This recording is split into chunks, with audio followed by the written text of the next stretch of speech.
hanggang sa mga oras pong ito ay nagpapatuloy pa rin po ang eulogy na iniaalay po ng mga malalapit na kaibigan at mga personalidad mula sa GMA Network para po kay Dolphy. Sponsored po ito ng GMA7. At bago po nito ay nagdaos din po ng misa na dinaluhan po ng mga personalidad at mga pinuno po ng naturang network. At pakinggan po natin ang kanilang pagbibigay pugay sa Hari ng Komedya. Alam mo, si Dolphy, yung mga ka-level niya ngayon, he now belongs to everybody. Para siyang national hero eh.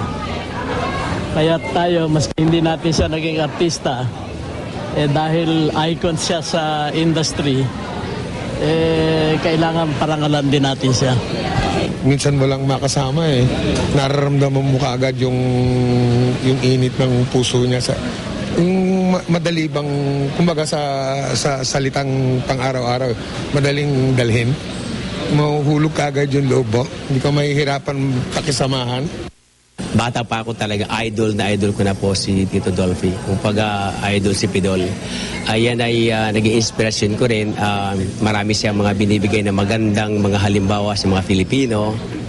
At hindi ko po malilimutan yung kanyang yung Sargento Pupungay, yung kanyang show noon. Gustong-gusto ko yun.